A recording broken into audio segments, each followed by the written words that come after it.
And now, from approximately coast to coast, Bob Elliott and Ray Goulding present the Bob and Ray Public Radio Program.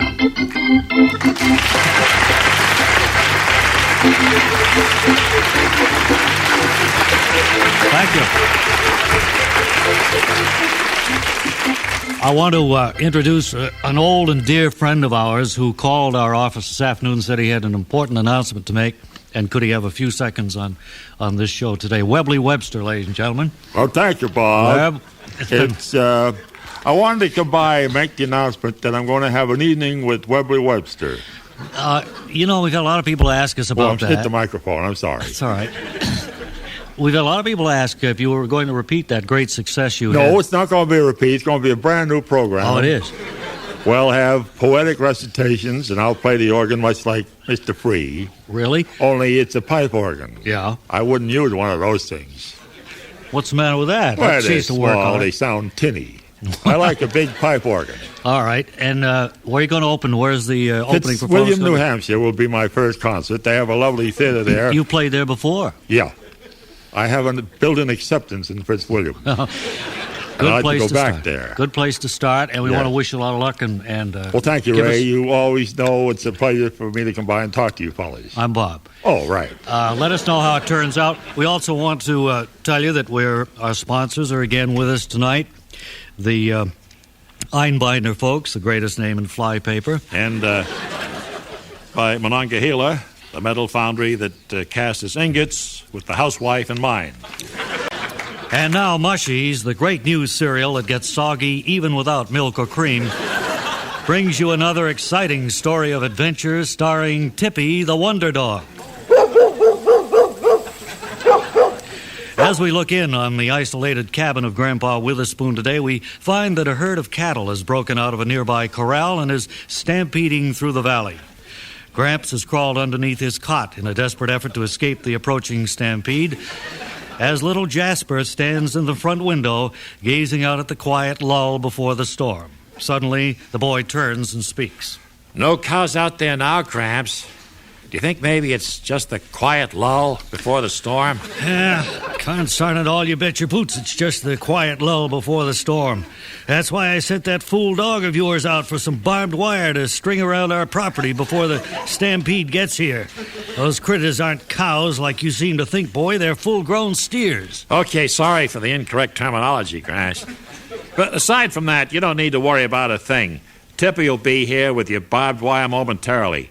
Why, he's the dependablest, the smartest dog in the whole wide world. Well, consarn it all, where is he then? I sent him to the store early Saturday morning. Well, there are a lot of different kinds of barbed wire to choose from. It always takes Tippy a while to select his purchase when it involves comparison shopping. I'm sure he'll be along soon. Tippy's the finest, the smart... Oh, hey! Huh? I think I see him out there now, Grams. Headed home lickety-split to save us from getting trampled. Here, Tippy, Tippy, Tippy.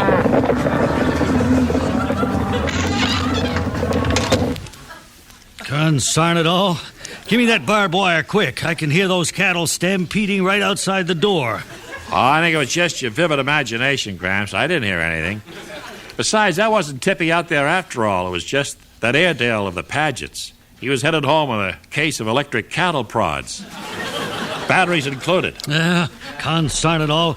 Every other dog in the neighborhood is helping his master get ready for the stampede, but that fool Tippy probably just got a safe distance away and crawled up to take a nap. Ah, Gramps, you always turn your venom on Tippy when you get scared of being crushed by cattle. But he won't let you down. He's the dandiest, the smartest. Oh, wait. Huh? I see him out there now. Here, Tippy, Tippy. Come on, boy. Consarn it all, where's my barbed wire? Those critters sounded like they were ready to come right through the door. I didn't hear a thing. In addition to which, I might add, that wasn't Tippy out there. It was just that puppy that hangs around the Robinson place.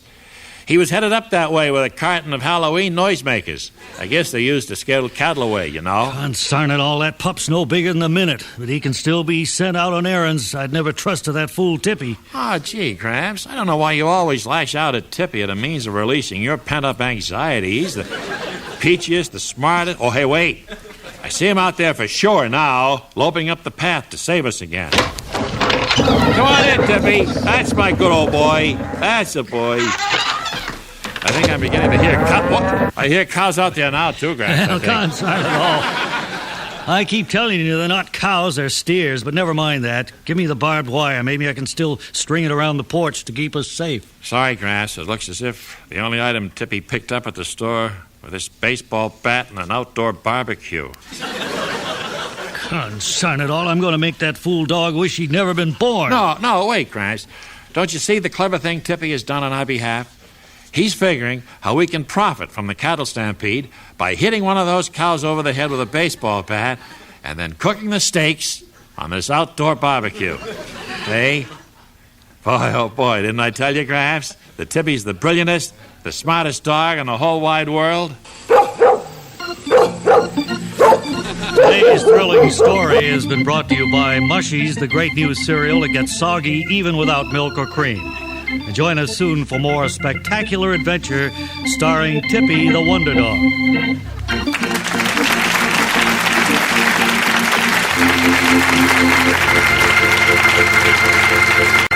Well, again today, our scouts have been searching the railroad and bus stations around New York for victims of misfortune. And it appears that we've come up with an unusually fine assortment of born losers. So, Bob, why don't you begin the entertainment with that pathetic figure there beside you? All right. Good idea, Ray. This is Mr. Hobie Decker of Lebanon, Missouri, and according to your card, Mr. Decker, you spent your life savings on a trip to New York in the hope of furthering your professional career. Well, that's right, Bob Ray. See, I've been selling porch swings back in Lebanon, Missouri for almost 30 years. Uh-huh. But there isn't much market for them around there anymore. Most people in Lebanon have air conditioning now. And they don't need porch swings for sitting outside on hot summer nights. So I thought it was time to move my business to New York. Well, that might be a logical decision, except that very few people in New York have front porches, but I suppose you didn't know that when you came here. I know it. I'd been in New York for the World's Fair back in 1939. Uh-huh. And then again, I was here for the basketball scandal in 1950. But I wasn't counting on selling my porch swings here for use on porches. I thought people could hang them from the ceilings of their apartments. You know, I'd read that utility rates are very high in New York, so not so many people have air conditioning as in the Midwest, and that should be good for the porch swing business. Well, I suppose it should be, but I gather that there hasn't been much demand for porch swings in New York as you expected. Well, huh? That's right. You see, what I hadn't taken into account was the fact that a porch swing needs a lot of open space around it. Sure. So you can swing, you know, with banging into something. And you just don't find many apartments here where you can hang a porch swing in the middle of the living room and not worry about knocking over furniture or bric-a-brac when you swing on it. Yeah, well, there might even be a tendency to swing into a wall if the room is small. Well, that's correct. And banging into an apartment wall with a big, heavy-duty porch swing can really chip the plaster pretty bad. So even my free demonstrations cost me money because of all the repairs I have to pay for. Well, your story is indeed one of heartbreak, sir, but to help you back on your feet, here's a lovely gift from our generous Bob and Ray organization, a fine loose-leaf stamp album with pages in there that'll accommodate a full set of Brazilian airmail stamps. Well, I don't have any Brazilian airmail stamps or any other kind. Well, don't try to thank me, sir. It's the least we could do. Now, our next hard luck story is from Mrs. Effie Walsh of Tampa, Florida, who's become stranded in New York while on a mission of mercy for her little boy. Well, yes. Well, I made it clear from Tampa to the North Pole, then back this far, but now my money's given out, and Merton Jr. and I are stuck here. Well, tell us about the mission of mercy that involved taking your son to the North Pole. Did he have to see Santa Claus during the off-season about a personal matter? Or anything? No, nothing so frivolous as that. Merton Jr. was home from school with the sniffles. During the whole week, his third-grade class was studying about the Eskimos. Uh-huh. And he was afraid he'd flunked the final exam unless he could make up what he'd missed by going to northern Alaska and observing Eskimo culture firsthand. Well, I don't think they have final exams in third grade, but your desire to have the boy get an education is commendable anyway. Were you able to visit some Eskimo villages, Ms. Walsh? Yes, but nobody was home. We heard the natives were all out working, repairing the Alaska pipeline and making money enough to live in condominiums. So I'm afraid Merton Jr.'s teacher will never believe that There are no igloos left. No, she'll probably flunk him because she thinks he's lying about that. Yes. But to ease your heartbreak, our generous Bob and Ray organization wants you to have this fine electronic calculator that figures square roots and logarithms. Well, anybody who flunks Eskimos certainly doesn't know beans about square roots and logarithms. That's true. Use it in good health, Ms. Walsh. And finally, here's Mr. Wendell Carpus of San Jose, California. Hello, Mr. Carpus. Well, I spent all my money buying an old surplus Hoboken ferry boat. Uh-huh. And now I can't afford to sail it back to California by way of the Panama Canal. That is indeed unfortunate, but what do you expect us to do about it? Well, I don't know anything you can. I've seen what wonderful things you've done for other poor unfortunates here today. Well, that's true, and we never like to send a pathetic figure like you away empty-handed. So here is this lovely ballpoint pen, handsomely inscribed with the name of one of the largest banks in Fitchburg, Massachusetts. Enjoy it. Gee, I got to make a 6,000-mile voyage in a ferry boat, and this is the best you can do for me? Yes, and we were delighted to be of assistance in your hour of need. Now, back over to Ray at our main anchor desk. Ray?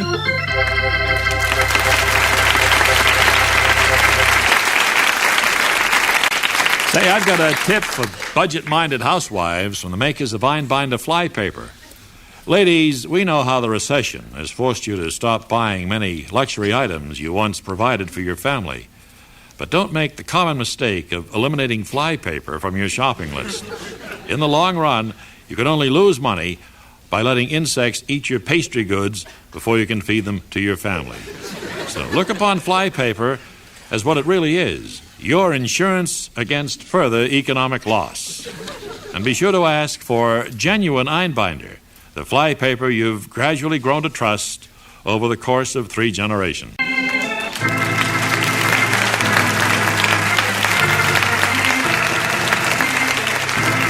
Now, another chapter in the endless story of intrigue unfolding among the socially prominent families of Garish Summit. There, in stately splendor, far removed from the squalid village below, they fight their petty battles over power and money. As this week's action begins, Agatha is gazing out the parlor window at the first snowfall of the season. Suddenly, she turns to her weak, spineless son, Rodney, and speaks.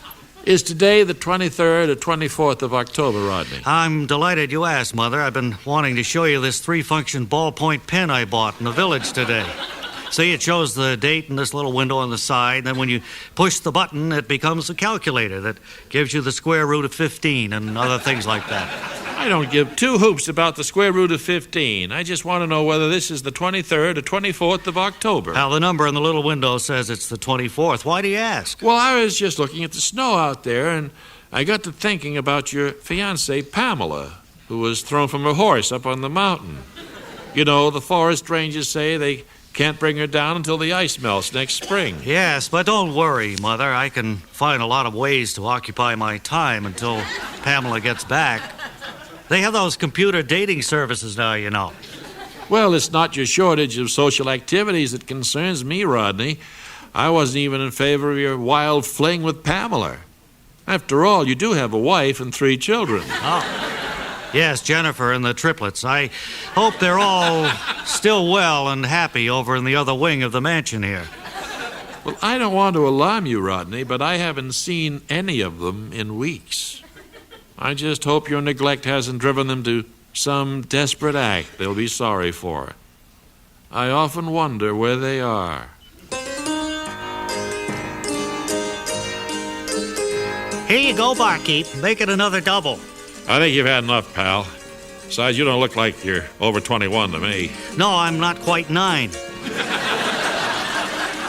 But I have to drink to forget.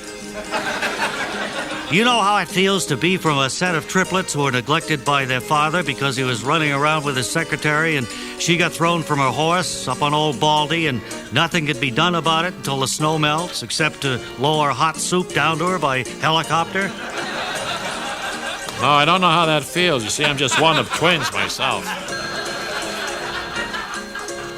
If that's for me...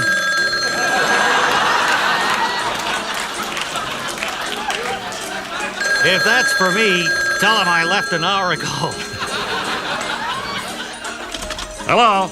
Royal Bar and Pool Hall. No, I haven't seen a little kid with beady eyes. Is there a message for him if he comes in?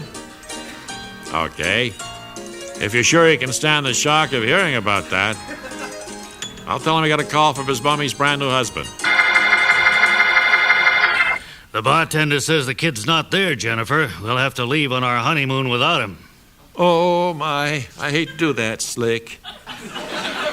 You said we'll be going to Brazil. I assume that means you plan to stay several days. Longer than that, kiddo. Remember when you gave me the combination to your first husband's office safe? Yes, I hoped you might find some of Rodney's papers in there that you could mess up to help me get revenge for all these years of neglect. Rodney hates to have his papers messed up.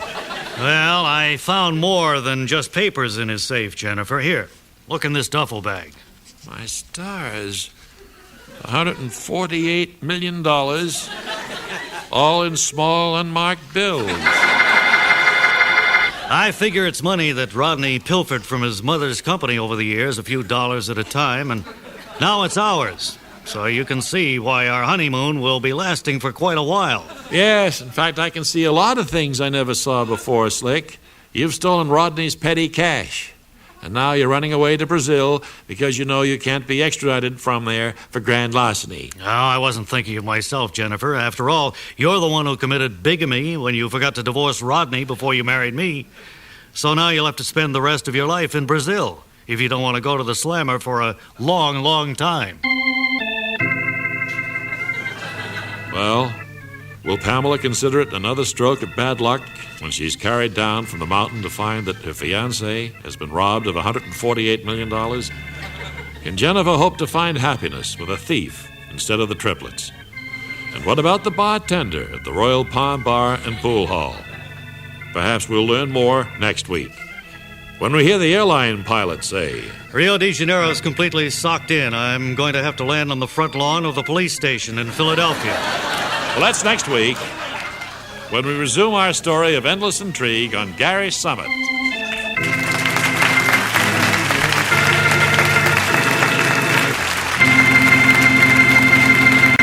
And now, here's a word of vital importance from the Monongahela Metal Foundry. The annual trade-in sale is now on at your local Monongahela showroom. So if you've been wanting to replace your old dull steel ingots with new, shiny, extra shiny models, the time to act is now. Your Monongahela representative is paying top dollar in trade for any old ingot, regardless of how corroded or banged up it is. You may never get another chance like this to put new, extra shiny ingots in every room of your home, using those old, unsightly ingots to cover most of your down payment. So rush to your Monongahela showroom now while there's still time to wheel and deal. Now the United States Mint, one of the nation's leading producers of fine new money, presents another dramatic story from the files of the emergency ward.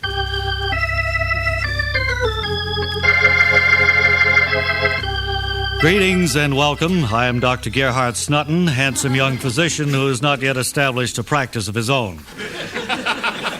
Instead, I work in the emergency ward of a big city hospital, a place where the saga of human misery unfolds 24 hours a day. Take the other evening, for example. I was utilizing a spare moment to engage in some medical research when my associate nurse Roothouse turned to me and said, Why are you standing on top of the desk, waving that fly swatter around, Doctor? I'm proving a long-held scientific theory of mine is correct, Nurse Roothouse. The mere sight of a fly swatter is enough to scare flies away. That means they have enough mentality to learn what can hurt them. Well, I don't see how you can prove a thing like that in a hospital, Doctor. We're careful not to let flies in here. Well, that's just what I finished telling you, Nurse Roothouse. There aren't any flies in here, and that's because they all saw me standing on this desk, waving my fly swatter around.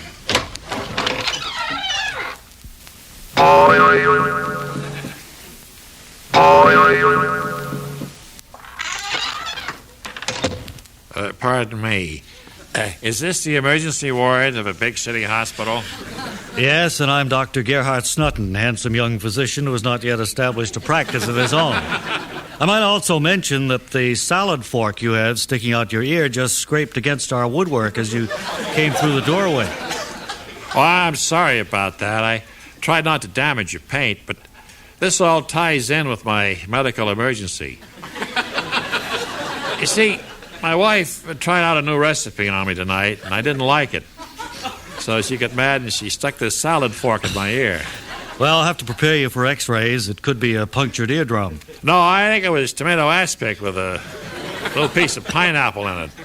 But you don't have to take x-rays, Doc. I didn't swallow any of it. I mean x-rays of your ear to see if there's been damage, Dumbbell. Well, Doctor, I don't think his eardrum could be punctured. He seems to hear you all right. That's because I'm a physician, and he knows he'd better pay attention when I'm speaking to him. Nurse Roothouse.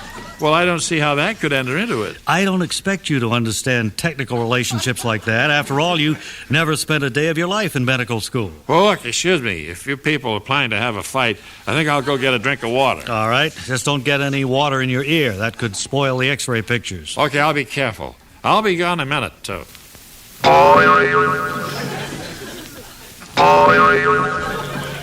Sorry.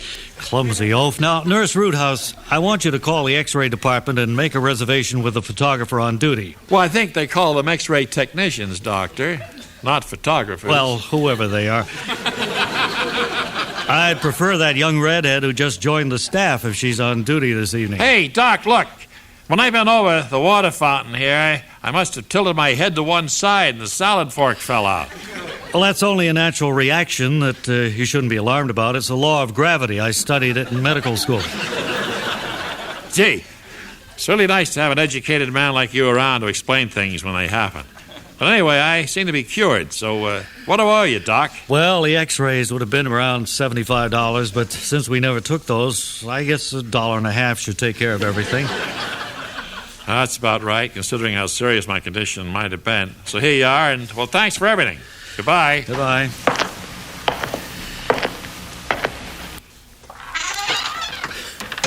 Well, Nurse Roothouse, you've just seen another hopeless victim walk out of here in radiant good health, thanks to the wonders of medical science. So just make a brief notation in your case book: patient released, cured.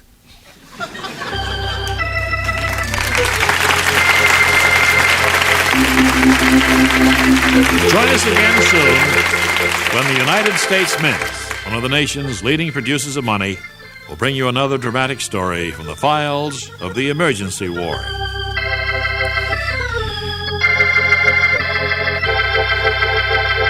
And that's it for now. The Bob and Ray Public Radio program, developed and produced for the Radio Foundation by Larry Josephson, who prides himself on knowing an oxymoron when he sees one. Associate producer Marjorie Van Halteren, who's running for the dictionary right now. Stan Free provided the music, and audio engineer was Joe Lopes. And some of our contestants were interviewed beforehand. Funding in part from the National Endowment for the Arts. And the New York State Council on the Arts. Now, this is Ray Goulding reminding you to write if you get work. Bob Elliott reminding you to hang by your thumbs. For a free picture of Bob and Ray, send a stamped, self-addressed envelope to Bob and Ray Picture, Box 5000, GPO, New York 10116. That's Bob and Ray Picture, Box 5000, GPO, New York 10116. Thank you very much.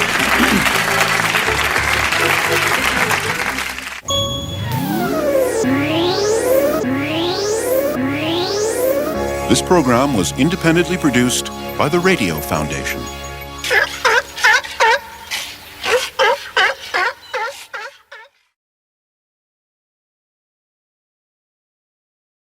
And now, from approximately coast to coast, it's the Bob and Ray Public Radio Show.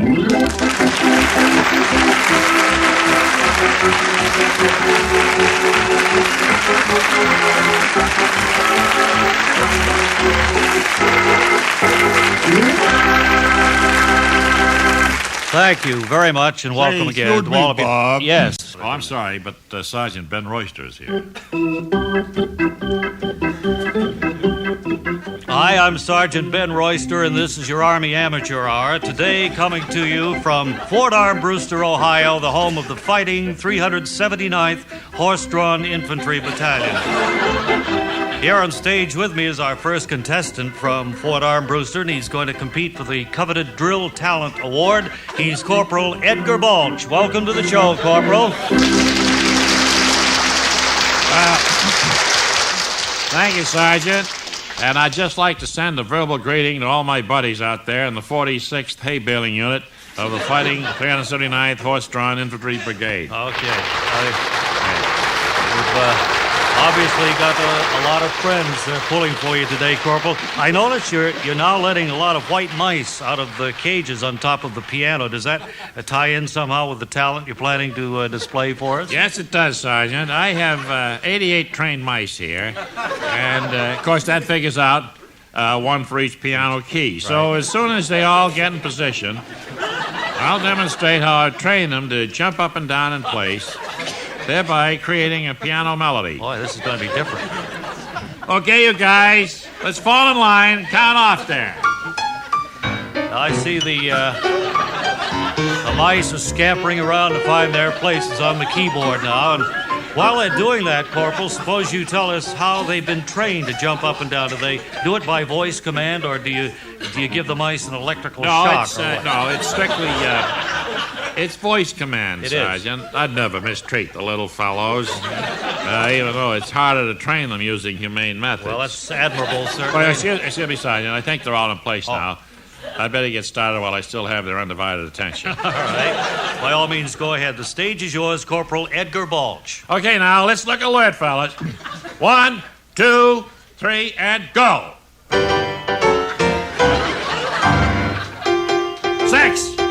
9, 12, 43. Pick up those feet, number 5. That's good. Remember your number, guys. That's good. You're a little slow there, 62. Jump higher, 14. Higher. That's my boy. That's good. There you got it, fellas. Keep it up. That's it. Great. Oh, that's great. Terrific. Just wonderful.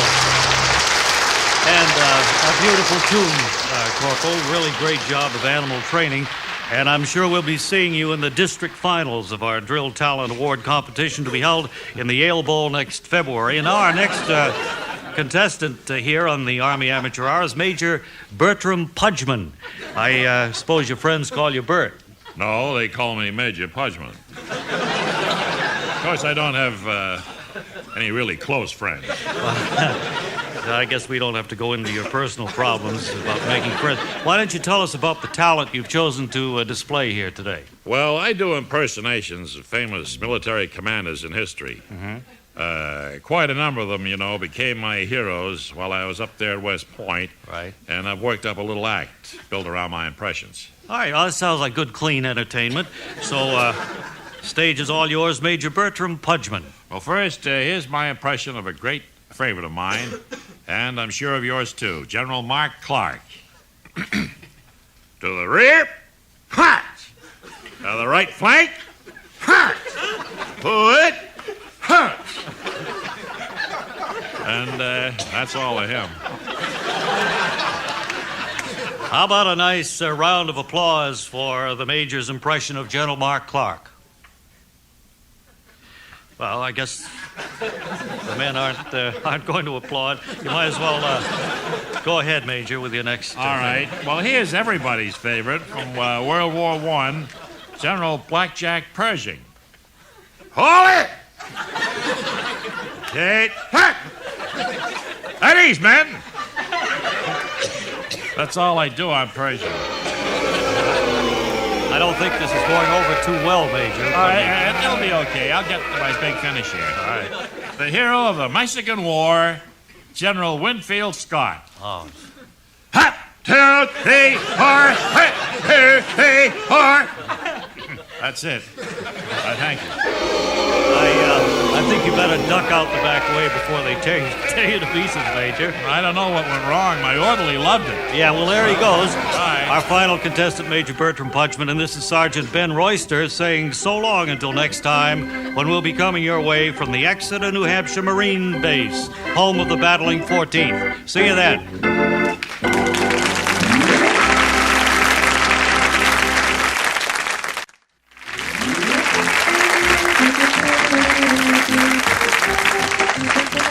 And this is Biff Burns coming your way from the sports room for another look at the highlights and sidelights in the world of sports with our special guest, Barney Westerfield. Barney, I hear that our brand new professional team is about to burst forth on the local sports horizon under your tutelage. Well, I hope it'll soon be bursting forth under my tutelage, Biff. You see, I'm now in the process of organizing the Inter-American Hide-and-Go-Seek League. And actually, we want to have a franchise here in New York. Well, putting a team in the big town would really be a credit to your promotional skill, Barney, and I assume you're convinced that Hide-and-Go-Seek has enough spectator appeal to make the old cash register jingle in the box office. Oh, yeah, there's no doubt that it will jingle, Biff. You see, we're not talking about clumsy amateurs playing conventional hide-and-go-seek. The fans will have a chance to watch all the big-name pros in action. Hornbeck, Shanahan, Kazekian, even the immortal Croucher Mingus. No.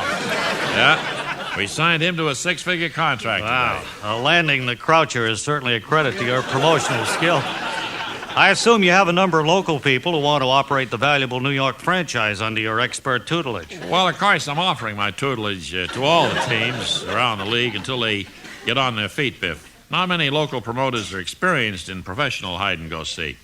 And when you're asking $2 million for a franchise, you got to offer the fellas something. Well, it's truly a credit to your promotional skill to be able to sell franchises for $2 million apiece in these troubled times. How many teams have you lined up for the league so far? Well, we've got 7 teams ready to go next season, but I've had to make a few concessions on that franchise fee to move into the cities that we want. As I recall, I got $50 cash for the franchise in Lincoln, Nebraska, and about $12 worth of groceries for the one up in Racine, Wisconsin. The others, they still owe me. Well, lining up 7 teams for the Loop's inaugural campaign is really a credit to your promotional skill, Barney. And, of course, adding New York would give you 8 cities. But have you got a place for the local team to play? No, but I'm dickering seriously for Shea Stadium. Of course, we'd have to schedule our games out there on weekday mornings when nobody else is using the place. But, our biggest concern is that a baseball field is in a very good spot to play hide-and-go-seek. Well, as a top sportscaster, I'm naturally familiar with the layout of Shea Stadium. I think it might be an ideal spot for your games with all those tunnels and closets and dressing rooms under the stands like Biff, that. Yeah, that would be true if the guys were just playing hide-and-go-seek for fun. But when you've got 40,000 cash customers in the park, you can't very well have all the action taking place in the tunnels under the stands. Yeah, well, that's true. See, the players are supposed to hunt for each other, but we don't want the spectators to have to hunt for them, too. Well, it's a real tribute to your promotional skill that you've already thought of that problem, Barney, but what do you think can be done about it? Well, my idea is to plant a lot of big trees all over the field at Shea Stadium. And then we could also add some old sheds and other things like that to make good hiding places, you know. But the management of the Mets is a little worried about how they get all that stuff out, every night to play baseball. And that's why our negotiations are bogged down for the moment. Well, if anybody's promotional skill can work out a solution, I'm sure it'll be yours, Barney. Well, thanks for the vote of confidence, Biff. But I don't think I'm going to be able to work this one out. So we may have to play the first season in Central Park. Of course, we can't charge admission there, so that'll make the franchise worthless. Also mean we can't afford professional players. Well, in that case, I can suddenly envision a bunch of 7- and 8-year-olds playing hide-and-go-seek in Central Park under your tutelage. And it's going to take a lot of promotional skill to draw a crowd for that. Well, now that I hear you describe it, the thing really sounds like a sports promoter's nightmare. I'm sure it will be a complete disaster, Barney, but thanks for dropping by the sports room tonight. Till next time, this is Biff Burns saying, until next time, this is Biff Burns saying, so long, fans.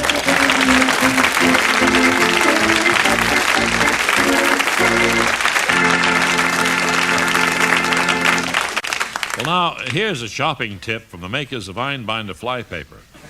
Ladies, it's never too early to plan for your Easter celebration.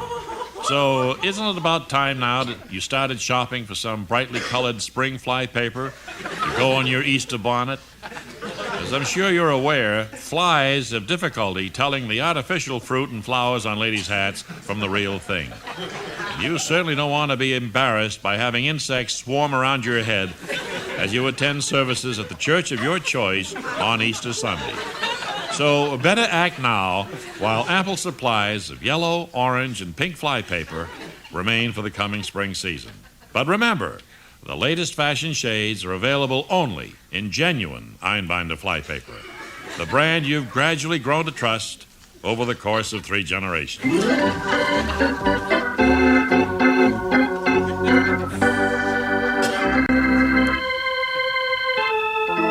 And it's time now for another visit to Garish Summit and its endless story of intrigue among the socially prominent. There in stately splendor, far removed from the squalid village below, they fight their petty battles over power and money. As our action begins, unlikable young Rodney Murchfield is still carrying out his arrangement to be held captive by Lefty Schellenbach, the town's leading kidnapper. Suddenly, Lefty spins around in the swivel chair he bought at a swap meet near the state capitol and speaks. I guess it's time I sent a ransom note to your mother telling her where to leave the money, Rodney. Would you hand me the scissors so I can clip the message out of these newspaper headlines? I'd be delighted to help, Lefty, but I can't reach the scissors. You have my arms tied to this chair with clothesline rope. Oh, yeah. I keep forgetting that we've tried to make this look like a real kidnapping and not just a fake one that you dreamed up to chisel your old lady out of $9,800,000. Well, I prefer not to think of it as low and conniving, Lefty. Besides, she seems to be falling for the trick anyway. I hope so. But you know what, Rodney? It's really hard to make up an attractive kidnap note, the kind of headline type they use in newspapers these days. I wasn't aware there'd been a change. Oh, yeah, I remember back in '56 when I put the snatch on the Mumford twins. You could still find a lot of 24-point Bodoni type in the papers then. I pasted up a real attractive threat for the Mumfords, telling how I'd mail their kids home in a jar if they didn't pay up.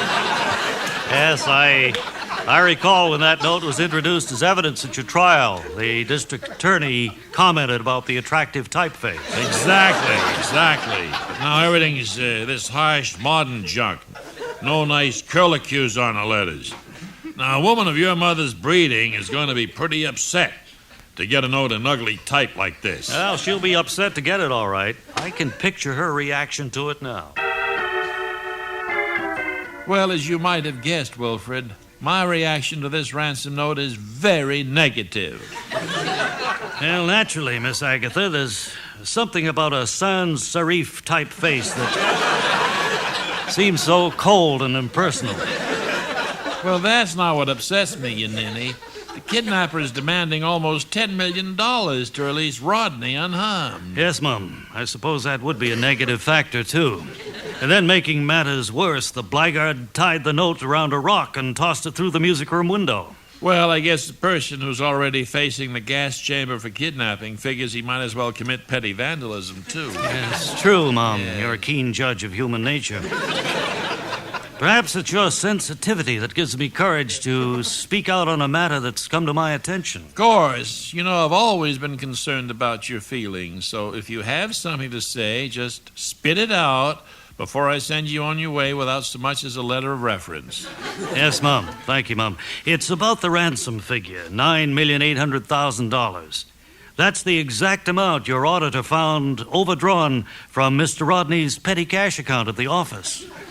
I wonder what the police would say if they knew that the ransom money would be just enough to get Mr. Rodney out of his tight situation. So, why were you wondering what I'd say, Sergeant?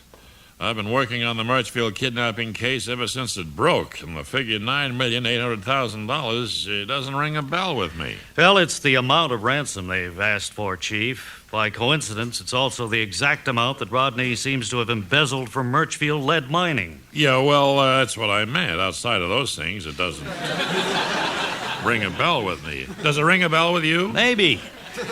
Suppose Rodney knew the auditors were about to find that shortage, so he made an appointment, as we already know, to have lunch with Lefty Schellenbach on the very day he disappeared. Funny, the name Schellenbach doesn't ring a bell either.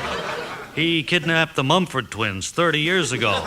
You solved the case. Good. At least that's one loose end we've wrapped up. Well, not entirely, Chief. Schellenbach's been out of the slammer for a month now, and for no good reason, he has lunch with Rodney Murchfield was then kidnapped and held for the exact amount of ransom he needs to avoid an embezzlement rap. You see what I'm driving at? No, but if you get any leads, call me at the gas station.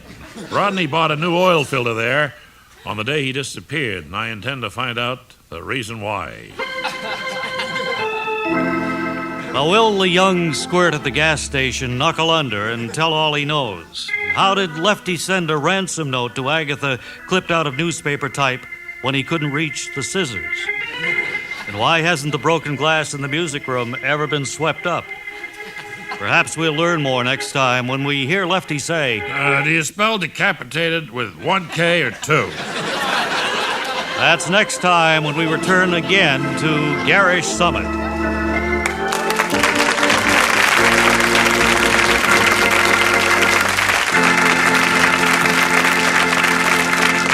And now, through the courtesy of the Ashenfelder Whip Socket Company, we take you back to September 8th, 1922.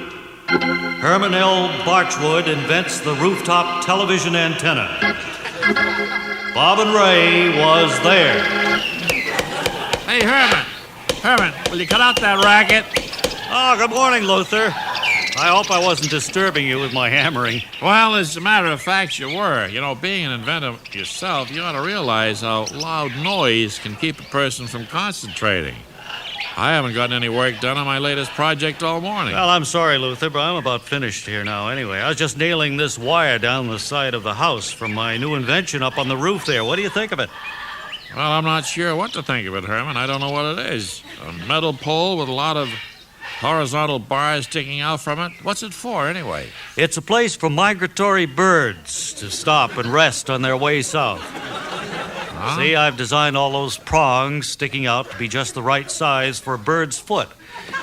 And it's all made out of aluminum, so it won't rust. See any problems I haven't thought of? Well, I can certainly see one. Who in thunder is going to pay good money to buy a resting station for migratory birds? Well, I'm not sure, Luther. I've written the Audubon Society about endorsing it, and I even ran this wire down the side of the house to the living room window at their suggestion. It's a trolley for running breadcrumbs up to the roof in bad weather. But the Audubon people still haven't come through with any cash. Well, at least your invention works, even if you never make any money out of it. That's more than I can say for my project. I forget which one of your nutty ideas you're working on now. Well, it's not a nutty idea, Herman. After all, we've got motion pictures and radio now, so there's no reason we shouldn't be able to combine the two. I just can't get my wireless moving picture machine to work for some reason. Well, you'd never be able to sell it anyway with a name like Wireless Moving Picture Machine. Why not call it something catchy that the public can remember? How about television? Well, Herman, it doesn't make any difference what I call it. The thing just won't work. I got my brother transmitting pictures from across town, but all I can pick up on my receiver is a fuzzy image and a lot of snow. Well, maybe it's the tall buildings in between that interfere with the reception. Well, I thought of that, but what can I do? Any city big enough to support a wireless moving picture station would have tall buildings, so there's no solution to the problem. I might as well toss my equipment in the trash can and forget it. Well, don't be too hasty, Luther. Suppose you had some way of receiving the pictures over the tops of the buildings. Well, that just might do it. Say I connected my moving picture machine to that wire running up to your aluminum bird roost. That would put the receiver high enough. Luther, for Pete's sake, don't even suggest such a thing. That might electrocute the migratory birds. And if the Audubon Society hears about it, they'll never give me their endorsement. Yeah, I guess you're right, Herman. I shouldn't louse up your chance of success by asking you to help me. No, I'll just throw my equipment in the ash can and forget it. Yeah, maybe that would be best, Luther. And once you get all the wires and tubes cleared out of that wooden cabinet, I'll give you $3 for it. I think Martha could use it for a planter. And so Herman L. Botchwood's next-door neighbor threw away his wireless moving picture machine without ever trying to connect it to Herman's aluminum bird roost. As for Herman, he died penniless after failing to get the endorsement of the Audubon Society. He had missed his fleeting chance for success on a warm autumn morning many, many years before. And what sort of a day was it?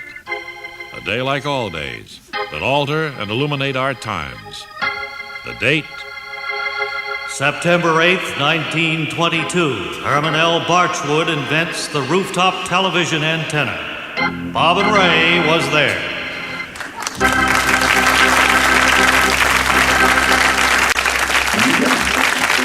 Thank you. There's, mention my name in Sheboygan again. That reminds us that it has to be an end to all good things, and this is the end of today's Bob and Ray Public Radio Show. And as usual, the whole thing was produced for the Radio Foundation by Larry Josephson. That's him right there. He's a man who's old enough to remember a world before Naugahyde. And our associate producer, Marjorie Van Halderen, on the other hand, can't remember a world without Solarian floors. Technical director was Malcolm Addy. Sound effects provided by Al Schaefer. The music for the Bob and Ray Show provided by the 11 talented fingers of Paul Taubman. Audio engineers today were Mike Moran and Pat Martin, and production assistants Diana Freed and Stuart Zagner. Funding in part by the National Endowment for the Arts and the Corporation for Public Broadcasting through NPR's Satellite Program Development Fund. And now this is Ray Goulding reminding you to write if you get work. And Bob Elliott reminding you to hang by your thumbs. For a free picture of Bob and Ray, send a stamped, self-addressed envelope to Bob and Ray Picture, Box 5000, GPO, New York 10116. That's Bob and Ray Picture, Box 5000, GPO, New York 10116.